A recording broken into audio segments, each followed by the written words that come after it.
We are live. Looks like we're live potentially. Um, yes, awesome. Hey everybody, welcome to the stream. I'm Zoe, and today we are going to be doing an interview with the one and only Grystal Garris. Some of you crystal-eyed viewers may have seen the TechPod UAV up on my website, brokenprop.shop. If not, go check it out. But that's what this interview is about.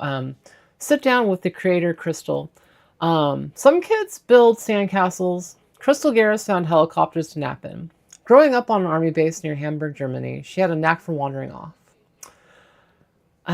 Often finding solace in the jump seats of CH-45 Chinooks. Little did she know, those early aviation escapades were the prelude to a lifelong obsession with flight. From meticulously crafting paper airplanes with annular wing designs to building and flying RC gliders, Grystal's fascination with the mechanics of flight only deepened. Her teenage years saw a detour into the off-road vehicles, but the call of the sky was undeniable. By the early 2000s, she was back in the air, this time diving headfirst into drone development, from integrating cutting-edge systems to full-scale aircraft fabrication. With a journey spanning high-precision aerospace manufacturing, CNC machining, and pioneering UAV technology, Grystal Garris has turned childhood dreams into engineering reality. Whether designing the next-generation drone or pushing the boundaries of unmanned flight, she continues to innovate, proving that sometimes childhood wanderings lead to the most extraordinary destinations. Joining me today is Grystal. Hey, everybody. Hopefully this is working. Everyone can see, and we've got, yeah, connection's good. Grystal, welcome, welcome, welcome. Thank you for joining me today. This is an interview I have wanted to do for a while. First and foremost, who are you? Tell me a little bit more about yourself. Well, my name is Grystal, of course, and I've been designing and developing drones for 20 plus years. Basically, I had my first GPS navigated drone I put together in about 2003 using a very early autopilot known as the Pico Pilot by a company called UNAV. And it was pretty interesting. It was just simple rudder control to hit the waypoints, and used a thermopile to stabilize the aircraft. And didn't work great, but it worked. It worked to some degree, and When was that's that? basically how How I got long my ago was start. that? That was like 2003. I got that Wow. together in So this full. is one of the reasons why I wanted to bring you on. Like, I've been in FPV and drones for many years. Like, some people consider me OG. Right. But then I met you, and you're like, yeah, no, hon, I've been doing drones since, like, the Stone Ages, like, back when, FPV was very, very janky. Um, and it's been really fun having a chance to sit down with you a lot lately and talk about all things FPV and drones. Um, and something that I'm really excited about, for those that don't know, the TechPod, and kind of the reason why we're doing this interview is talk about you, your projects, um, and the TechPod that is on brokenprop.shop. It's an 8-foot wingspan fixed wing drone. Can you actually like show it? I think Yeah. you have. I think you have it in your room. Here's one of the Boom. uh, models I'm working on in the middle of putting together, and the tail's not on it right now. This Nice. one actually has a collective pitch control on the prop, so I Oh, can that's so change the cool. pitch while it's flying around with the servo. That's really cool, and that's one of the cool things. Like the TechPod, for those that don't know, came out what, like 10 years ago. You started a Yeah, Kickstarter campaign with it. 2014 or 2012 is when I did the campaign, and they were shipping in 2013. Did the Cool. Kickstarter campaign. And that's something that blows my mind too. Like back then in that era too, almost every drone project I saw on Kickstarter didn't ship out and was very much a scam and like was like fly Yeah, by night. Um, you're one of the very few, I think, successful projects that actually got out to backers and actually produced a really cool project. And something that I'm really excited about is bringing it back to market and hopefully marketing it more to the future, because you still have a good stock of them and it's a really cool wing. And as well as you have other wings you're developing. You have what's the tech wing or Yeah, it's the the tech wing right here. so what's special about that? Well, my whole goal with this is to help improve the flyability of flying wings because they don't tend to be too stable at lower speeds, especially while carrying a large load. So this actually uses leading edge slots on it, like so that it helps to improve the tip stall. Slots? Yeah, slotted leading edges. So like you have like slices in the wing Yeah, or there's like if you can see the little plastic, the white plastic. Where am I pointing? Up here, right?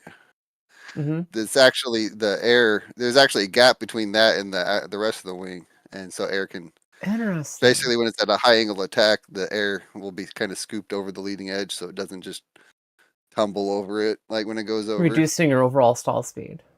Right, and Very improving cool. low speed handling capability. That's really, And really then cool. I also use those are actual working Grants type winglets, same that you would find on like a 747. So that helps to improve the Wow. stability and overall efficiency as well.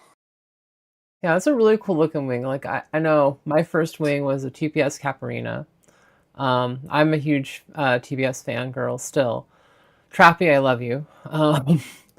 And I've been really excited to get back into wings. I have a VCI Dove that I still need to get up in the air. But one of the things I'm excited about is that tech wing at some point. Um, but right now, you also had another wing. I want to talk about these really quick. So you had a couple of really cool projects, and I want to dive All back right, into the tech pod. But I wanted to get this these like, so this is the flying pancake, and okay, that's cool. so basically it's a bicopter that Ooh, flies bicopter. can hover with the just tilting the So rotors. so it's vertical takeoff and landing then?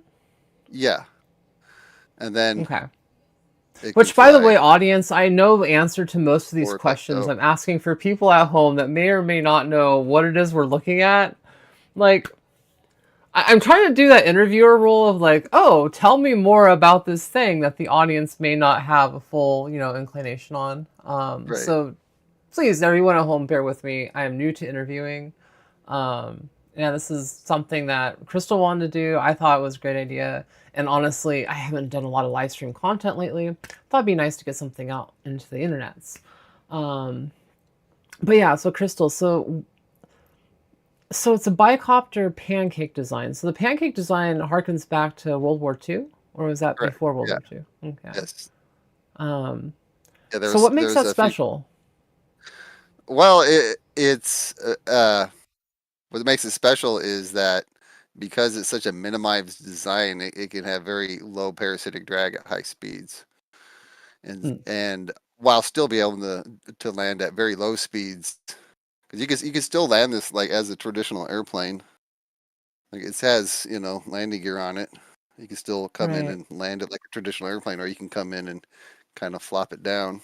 See, to me, I feel like that kind of design should be more widely used. I like all these VTOL tail sitters I've been seeing lately, especially these VTOLs that change out, like they have a lot of extra hardware on them. They're kind of overly complicated in design. Right. And that pancake design is very simplistic. It's very beautiful. And the fact that it can hover, go from full hover and into forward flight, um, that's really, really cool. I don't see a lot of designs like that. And I'm hoping those make more of a comeback. And I'm hoping you're able to make a kit at some point because that'd be kind of fun to play with. Yeah, that's Um, my eventual goal. I still need to do some more prototyping. This one it hovers really well, but the weight's a little too high for the wing area, which makes it a little too, extremely hard to handle at any sort of low speeds. It'll go straight just fine, but you try to turn and you can get into a snap roll pretty quick. But Interesting. even then, it hovers, so you can just flip it into hover mode and recover.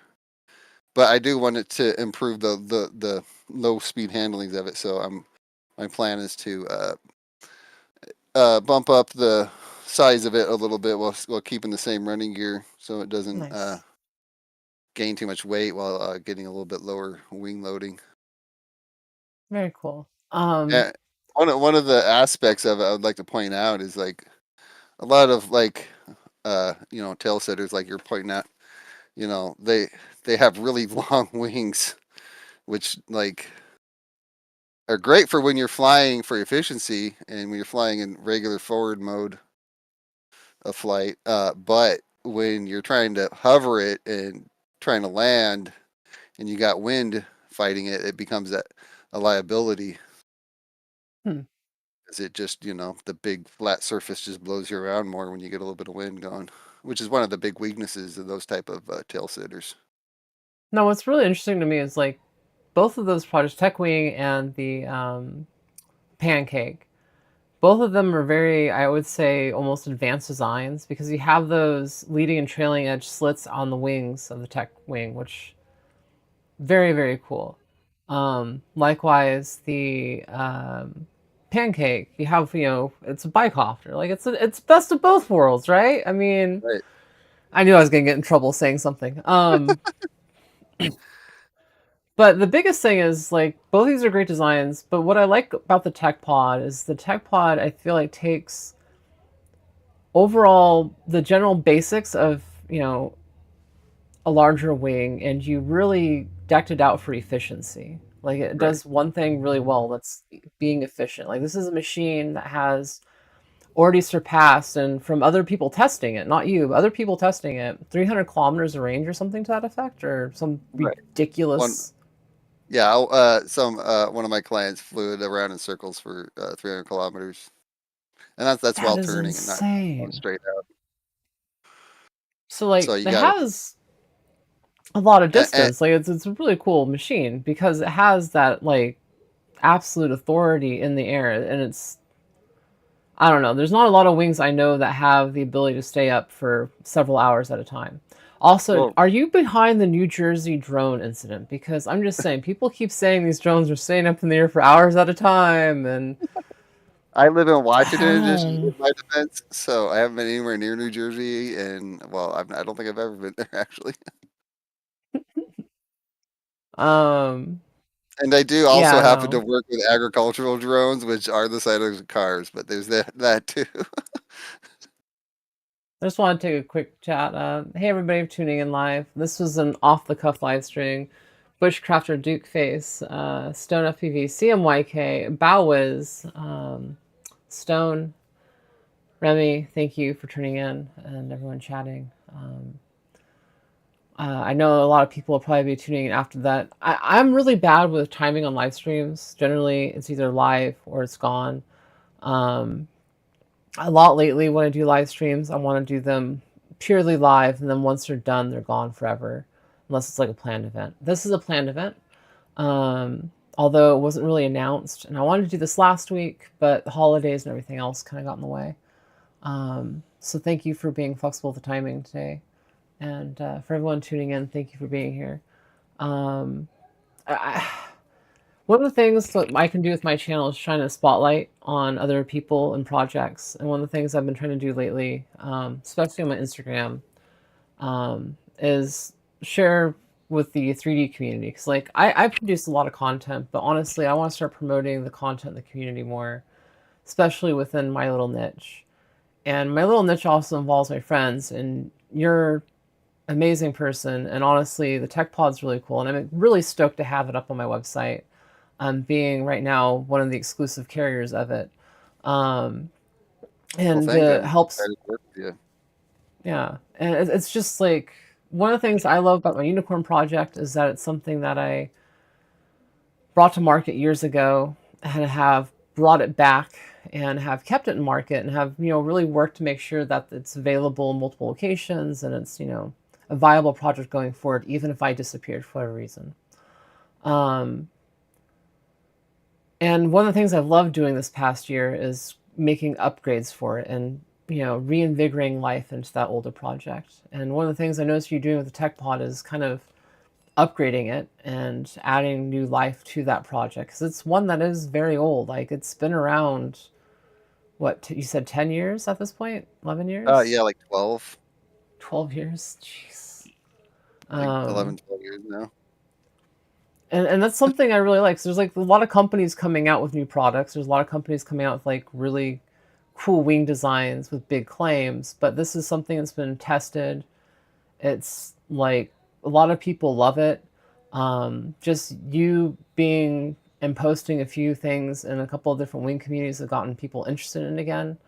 And I think it's really good to see a project like this that had a Kickstarter all those years ago be able to still sustain and, be, somewhat viable all these years later. So thank you for that because it inspires me with my projects, honestly, No problem. to keep doing it. And I think we've inspired each other in some ways on that too. Absolutely. So yeah, for all You the definitely existing inspired me a TechPod lot. owners, if you need parts, the parts are out there. Likewise, if you want to build one, the airframe is 8 foot in wingspan, so it's big. But it's not terribly expensive. It's $350 for just the airframe, which I feel like for something that is, U.S. designed and brought to market here, I think is like great price. We're also working on pre-builts and offering, having different packages and payload setups available. Those are Yeah, honestly, if they're interested in that on request, I'm sure we could handle and that. this price includes all the latest upgrades, including detachable wing, or stuff to make the wings toollessly detachable, and also carbon fiber parts for the frame instead of wood, so to help make things more durable. And I like that. It's like upgrading and updating a design that you're passionate about and has been on the market. And hopefully, I feel like gives people some sort of, I wouldn't say peace of mind, but like a lot of companies are fly by night in the drone industry, or product will get released to market and won't have support past like even a year. Um, so, I really kind of want to like just throw that out there. Hey, yeah, it's based in the United States, passionate people that create this product. And for those Yeah, out I'm there, I not feel going like that anywhere. should mean something. Yeah. Um, so yeah, definitely not going anywhere. Checking internet connection, having a little bit of packet loss, but looks like we're okay. Anyways, getting on to that, can you tell us some specs about the tech pod? Like, what are, if someone's going to build one of these things out, like, what are they going to put in it? Well, it mostly depends on like what it is they want to do with it. If they're interested in like long range stuff, that means big batteries, and you try to minimize any other extra weight. So using small cameras and stuff like that. If you want to, you can put a full blown, pan and tilt gimbal on the on the And nose again, for to, the viewers at look home, around. we're talking about Stuff. the wing above the wing. So like, people are asking about the tech wing behind you, but we're talking about if you could point up to the wing above you. Yeah, that's the tech pod Oh, here. it's so big. It's Yeah, got a so it's got a it has a dome that goes on the front of it. It's a 4-inch dome, and the clear domes are available for it. So very cool. Yeah, no. So the tech pod again. So like, what kind of motor? What kind of ESC? Obviously, I think those are the two big ones. Versus in servos, what kind of loadout do you expect people to need for it? And obviously, all this I believe is listed on your Kickstarter page too. yeah, you can find all the information, the tech specs on there. Just for a general idea, you can fit a 12-inch up to a 12-inch prop on it. So you can go with a fairly low kV motor, which really helps with efficiency. Right now, I'm flying on my long range rig. I'm flying a 400 kV 2806 Sunny Sky motor and spinning a 12-inch prop on the 6S. and Nice. it's really sips the power. It'll cruise around on like a couple amps, depending on the conditions. And What kind of that battery can you put in that, or were you running with that? right now I've got a 17 amp hour 6S Li-ion battery, Nice. and that should get you past 6 hours of flight time Jeebus. Are you and sure you're not 300 responsible for kilometers. the New Jersey drone sightings? I gotta like really question this on this one because I'm just saying like that's a I very mean, long flight time. maybe it's the customer. Who knows? Um, yeah, so very cool, very cool. One thing I did want to mention, if you just do some googling around on it, like I shipped, I've shipped tech pods to many different universities for students to do on their projects and stuff. So there's actually at least two people I know right off hand who base their PhD projects using it. One guy was invented a super sensitive air pressure meter, and he was flying it above the Arctic, uh, taking air samples and doing his PhD research with it. And had another guy who was flying it over Machu Picchu, using it to map at the extreme high altitudes. I didn't know That's about another this. What thing. the heck? Crystal, why didn't I know about this? What the heck? Friend. Just it's all over the place. Like Google it, like you'll find it. Yeah, I'm gonna have to update the Zoe's marketing pointing out, page for it's this been on the around for a website while. because yeah, that's pretty cool. Um, and that's There's one of the things that I would really want to like emphasize with this is like yes, $350 sounds like a lot, but when you talk about like a platform that is for more professional end of the market, for more professional use for research and development, for something that can carry and have that kind of flight time and that kind of payload, that's not very much. Like that is a very, very good deal. right, Um, and this is not something that's directly targeted at the everyday FPV wing pilot that just wants to be like Shelby Vole and fly 60 miles an hour and proxy around stuff. This is like the big boys. I don't know how to explain. This is like one of the big uns. This is like the machine that you get for extreme long range for um, you know, high-end projects, for things that would generally be out of reach for a lot of companies or even, you know, singular. And this is again why I like the project. The TechPod is really aimed at the hobbyists or like the higher end hobbyists that want to do bigger and more or expansive student, things, and right, students and universities. And I think that's what really sets it apart in the market because like right now there's not a lot of those on the market, and those projects that are on the market tend to be 2 to 3x the price.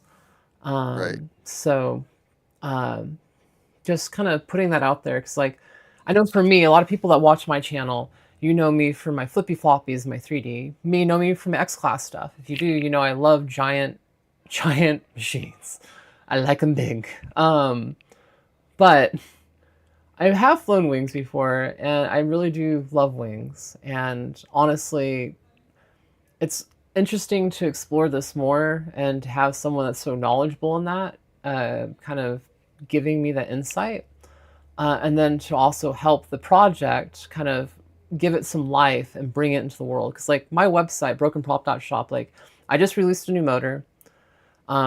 It's almost sold out for the pre-sale. Thank you everyone that's bought something. If you want those motors, you should go get them now or order one of my pre-builts because my bench is going to be locked up through February. Um, that being said, I do 3D stuff, and so for me to kind of put out an 8-foot wingspan wing on my website to sell is different. Um, but I think there's probably going to be more products in that vein. I'm not just going to focus, I know personally, going forward on just 3D FPV stuff. Like, I want to bring other products to market that will be more viable for other reasons and not just for the core freestyle pilot. That being said, I am working on a 3.5-inch 3D freestyle rig, so be excited for that. And that's kind of the thing is like, FPV and flying, I think, is in the hobby, in the the hobby community, is a lot larger than just FPV and freestyle.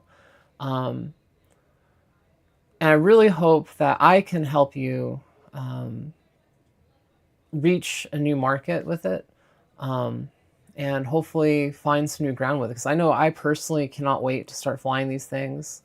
I have some ideas in mind to that hopefully later this year we'll get into, because there'll be several videos that we'll do with the TechPod coming up this year.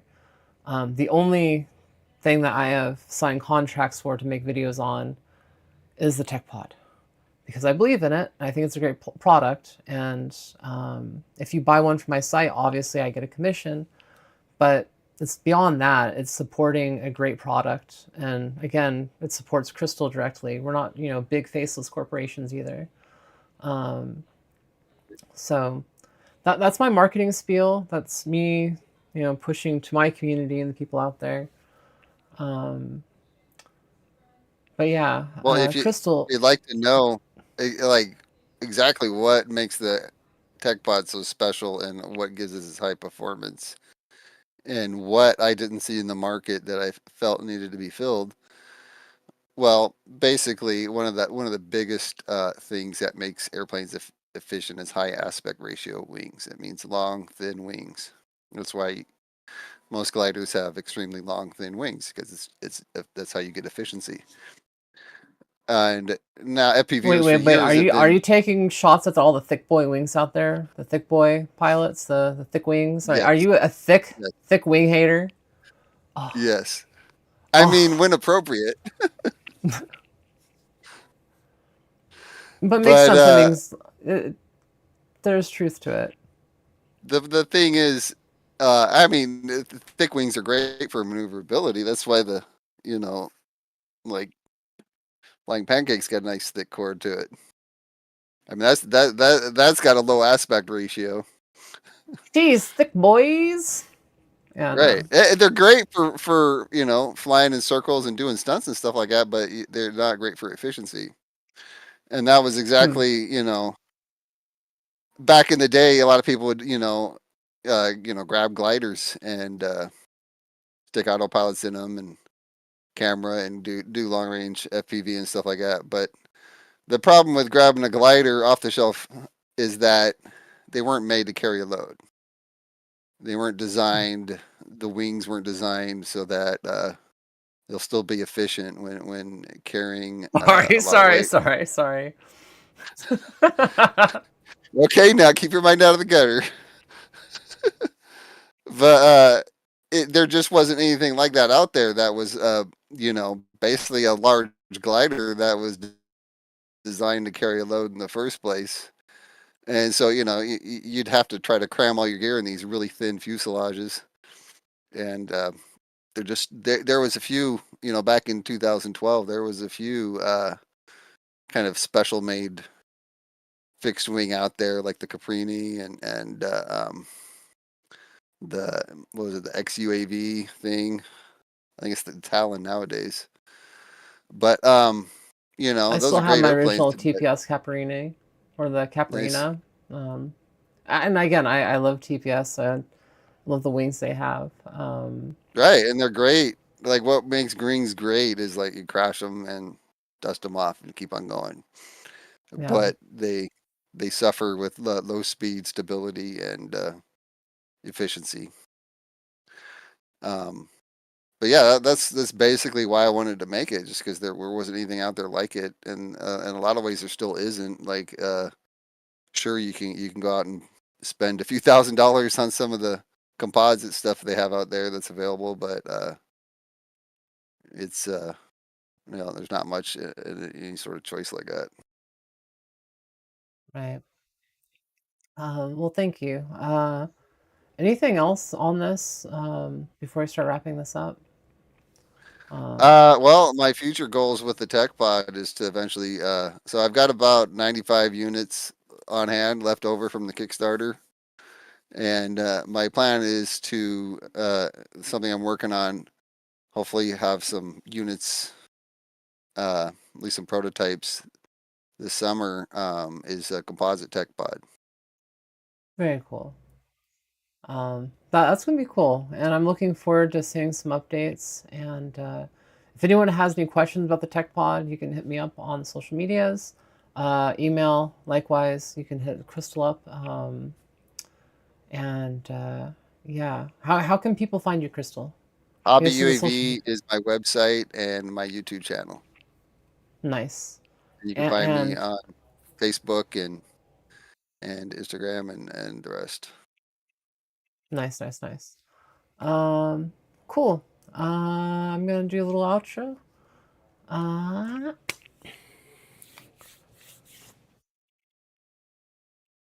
right on. Well, thank you everybody for tuning in. This was different for me. I may do more interviews in the future, depending how things go. But honestly, this was really fun and a nice one-off, if anything. Um, I'm excited for the wing. There's a lot of big updates. Like, I don't know, this time last year, I wouldn't imagine having a store that is at least self-sustaining and then releasing more products and doing collabs. And yeah, I just want to say thank you to everyone in the community that has supported that and has supported me through the years. And likewise to everyone that has allowed the Tech Pod to be possible. I mean, there's a lot of Kickstarter backers. Um, I just want to say, hopefully, you're here for the ride and the legacy going forward. And yeah, I'll be posting some more content soon. Check out my Instagram, check out my TikTok. TikTok's still alive, haha. And yeah, I'll be touring soon. One last thing, yes, I'll be touring, kind of thing. February, I should be in San Diego. March, I should be up in the Bay Area for Merritt Island for the St. Quadrix Day. April, Sloss over in Alabama. Also be heading to Florida at the same time, hang out with Lady FPV. Let's see, past that, West Coast Throwdown. I should have a campsite now and passes. And Castle Crash.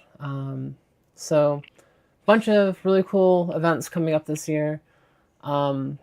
Hopefully be able to take you along for the ride and be able to get videos and more content out better than I did this past year.